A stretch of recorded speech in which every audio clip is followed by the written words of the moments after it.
O Senhor esteja convosco. Ele está no meio de nós. Proclamação do Evangelho de Jesus Cristo segundo Lucas. Glória a vós, Senhor. Naquele tempo, Jesus dirigiu-se a uma cidade chamada Naim. Com ele iam seus discípulos e uma grande multidão. Quando chegou à porta da cidade, eis que levavam um defunto, filho único, e sua mãe era viúva. Grande multidão da cidade a acompanhava. Ao vê-la, o Senhor sentiu compaixão para com ela e lhe disse: não chores. Aproximou-se, tocou o caixão e os que o carregavam pararam. Então Jesus disse: jovem, eu te ordeno, levanta-te. O que estava morto sentou-se e começou a falar. E Jesus o entregou à sua mãe.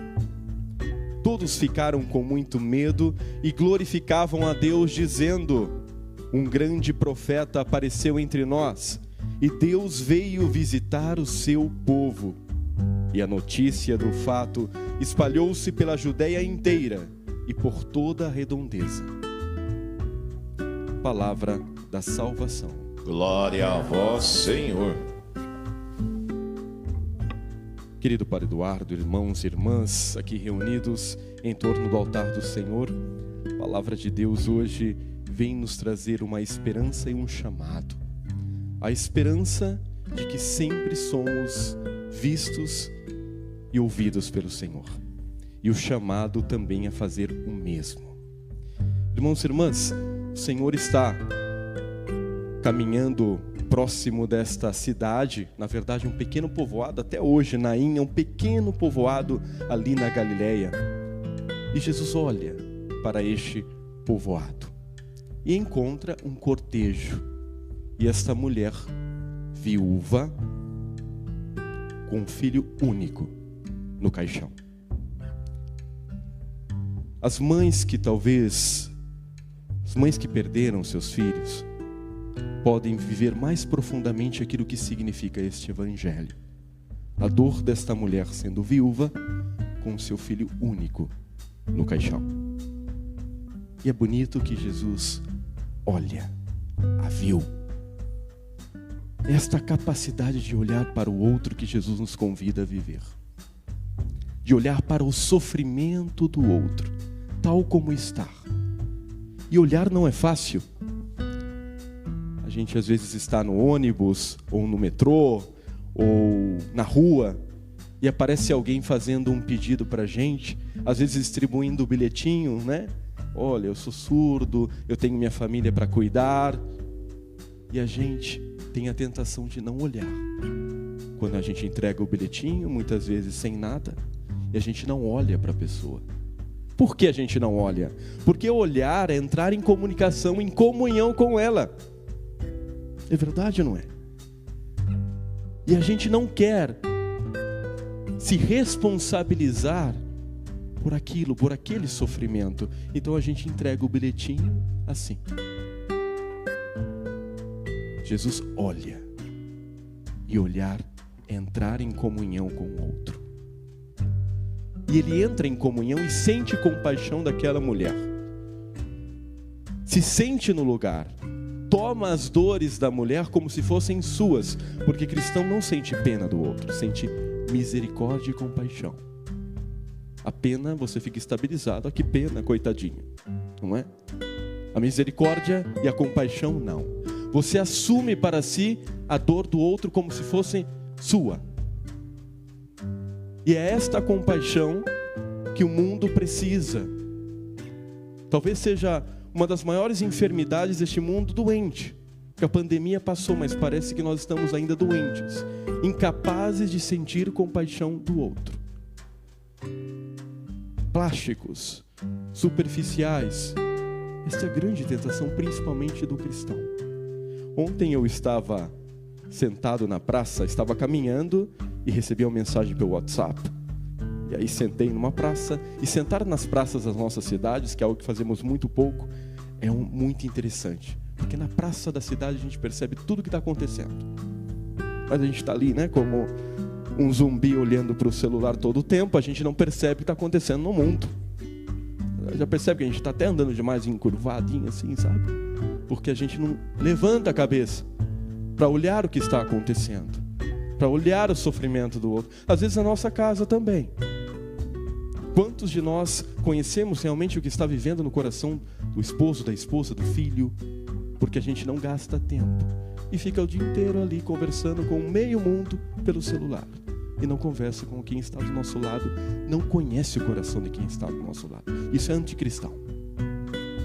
Eu estava na praça, sentado, como estava dizendo, e vinha passando um povo de ciganos. Infelizmente, a gente tem muito preconceito com os ciganos, né? E eu, o que eu fiz? Tenho que conversar para vocês, desviei o olhar. Mas a mulher veio na minha direção, pediu minha mão para ler. Eu disse a ela: minha senhora, eu sou cristão, sou católico, eu não creio nessas coisas. Aí ela me deu uma resposta e disse: tudo bem, o senhor pode comprar esta bacia para eu dar banho na minha criança, no meu bebê? Eu fiquei com vergonha. Eu comprei a bacia para ela. Ou seja, ela conhecia o evangelho, gente. Ela conhecia de que o fato de ser cristão é preocupar-se do outro, pela dificuldade, é ir atender as necessidades do outro. Ela conhecia o evangelho. Ela explicou para mim o que significa ser cristão. Compaixão é o que Jesus sente por esta mulher. É interessante porque Jesus olha para a mulher, sente compaixão, diz: não chores, mas tenha esperança, e toca o caixão. Naquele momento que ele toca o caixão, segundo a tradição judaica, ele fica impuro. Ninguém tocava o caixão, ninguém tocava uma pessoa, um cadáver. E Jesus toca. E é bonito porque Jesus sempre toca as pessoas. Toca. Mas como pode a pureza em si ficar contaminada, ficar impura? Impossível. Tudo que Jesus toca é puro, ou é purificado. O que Deus toca é purificado. Quando Deus nos toca através da Eucaristia, através da palavra, através do irmão que sofre, nós somos purificados. Quando eu ajudo uma pessoa que está vivendo o seu sofrimento, eu sou purificado. Porque não é somente o sacramento da reconciliação que apaga os nossos pecados. São Pedro diz que a caridade apaga uma multidão de pecados. E nós nos esquecemos disso. E Jesus toca e ressuscita aquele menino para ressuscitar também a mãe. E é bonito, o Evangelho diz que ele entrega o filho único no colo da mãe. O que a gente lembra? Ele, filho único de Maria, também vai ser entregue, mas morto, no colo de Maria. É já uma prefiguração daquilo que acontecerá com ele. Mas Maria também vai ver o filho ressuscitado. E segundo Santo Inácio de Loyola, Jesus aparecerá primeiro à sua mãe. E Santo Inácio fala: quem duvida disso é porque não tem inteligência. Como pode o filho não aparecer para a própria mãe? E é verdade que o Evangelho diz que Maria guardava todas as coisas no coração. Então não contou nisso para os apóstolos, os evangelistas, não souberam. Mas a certeza da ressurreição é de Maria. Tanto é que ela não vai ao túmulo, né? Por que ela não vai ao túmulo? Vai Maria Madalena chorar, vão as outras mulheres, e a mãe de Jesus não vai. Por quê? Porque ela já estava com o filho ressuscitado em casa. Por isso Santo Inácio diz: quem não acredita é porque não tem inteligência. Irmãos e irmãs, que bonito isso. A pureza em si é exatamente tomar a dor do outro como se fosse sua. São Luís Gonzaga, que eu tive a graça já de morar em Roma, já por 6 anos, agora estou retornando, e morei na casa dele. E Luís Gonzaga, no momento em que Roma vivia uma peste imensa, uma espécie de epidemia, que nós conhecemos muito bem, as casas de Roma, os religiosos estavam todos fechados em casa, se protegendo, as pessoas morrendo, agonizando nas ruas, não tinham hospitais na época, eram depósitos de pessoas quando ficavam doentes. E Luís Gonzaga, doente, e um menino nobre que havia abandonado a coroa, ele vai pedir ao superior para cuidar dessas pessoas, sente compaixão dessas pessoas. E o superior não permite, até porque ele era doente, sempre sofria muito de doença, e um doente querendo ajudar outros doentes e ser contaminado, enfim, permitiram que Luiz Gonzaga pudesse cuidar de doentes que não tinham supostamente a doença, aquela doença contagiosa, outras doenças. Então, quer cuidar, Luiz? Vai para aquele recinto, aquele lugar, cuidar daquelas pessoas, e ele vai. Mas o que acontece? Ele, infelizmente, carregando o doente, não sabia, tinha doença, a peste, ele foi contaminado pela peste.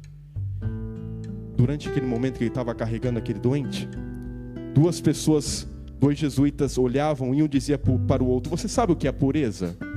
E o outro: o que é a pureza?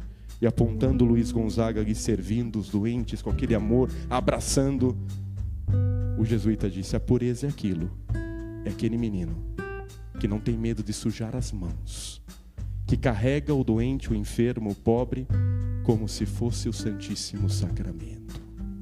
Irmãos e irmãs, nós vamos entender o que significa ser cristão e católicos quando nós tivermos o mesmo zelo que temos pelo Santíssimo Sacramento, pelos pobres e os sofredores. Que Deus nos ajude, em nome do Pai e do Filho e do Espírito Santo. Amém.